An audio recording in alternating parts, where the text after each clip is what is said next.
একদিন একটা গুরুস্থানে গেলেন, যাওয়ার পরে দেখলেন গুরুস্থানের মধ্যে সব মানুষ শুয়ে আছে, কিন্তু আল্লাহর হাবিব সব কবরের দিকে তাকাইয়া মুস্কি মুস্কি হাসলেন, কিন্তু একটা কবরের দিকে তাকাইয়া আমার নবী চোখের পানি ফালাইয়া ফালাইয়া কাঁদলেন।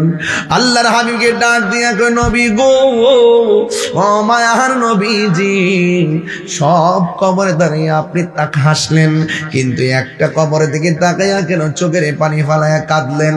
আল্লাহর হাবিব কবরের আযাব দেখার ক্ষমতা আছে না নাই?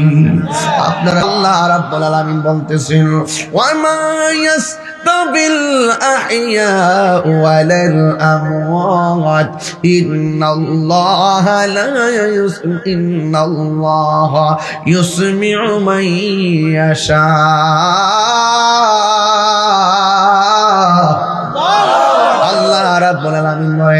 আমি আল্লাহ যাকে ইচ্ছা করি কবরের আযাব দেখার ক্ষমতা দান করি। এই জন্য আমার নবী, আপনার নবী তাকায়া বলতেছেন, আমি দেখলাম সব কবরবাসীর নিচে জান্নাতের গালিচা, দেখে আমি হাসলাম, কিন্তু একটা কবরবাসীর কবরের ভিতরে জাহান্নামের আগুন জ্বলতেছে। এ আমার সাহাবায়ে কেরাম, বাজারের মধ্যে ঘোষণা করে দাও, সবার আপনজন যেন কবরের পাশে এসে দাঁড়ায়া যায়।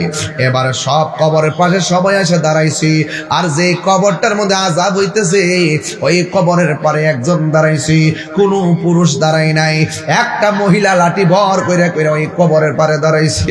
আল্লাহর হাবিব ডাক দিয়া কয়, মা, ও মা গো, এই কবর পরে যে তুমি এসে দাঁড়াইলা, এই কবরের মানুষটা তোমার কি লাগে? এবার মহিলা ডাক দিয়ে, নবী গো, নবী গো, নবী গো, এই কবরের মানুষটা আমার সন্তান লাগে।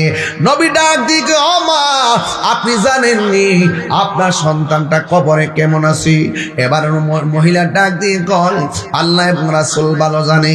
এবার আমার নবী ডাক দিয়ে কয়, মা, আপনার সন্তানের কবরের নিচে জাহান্নামের গালিচা দেওয়া হয়েছে, ওই জাহান্নামের আগুনের মধ্যে আপনার সন্তান কান্না করতেছে। এই কথাটা শুই না মহিলা কাঁদে না, মুস্কি মুস্কি হাসতে শুরু করলো।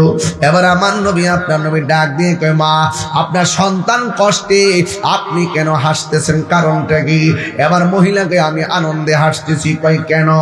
আমার সন্তানটা দুনিয়াতে তাইগা আমার এমন কষ্ট দিছে, আমি আল্লাহর কাছে বদদুয়া দিছিলাম, আল্লাহ, সন্তান আমার যেমনি কষ্ট দে তুমিও তারে কষ্ট দিও। আল্লাহ যে আমার ডাকটা শুনছে, এই জন্য আমি হাসতেছি, আনন্দ করতেছি।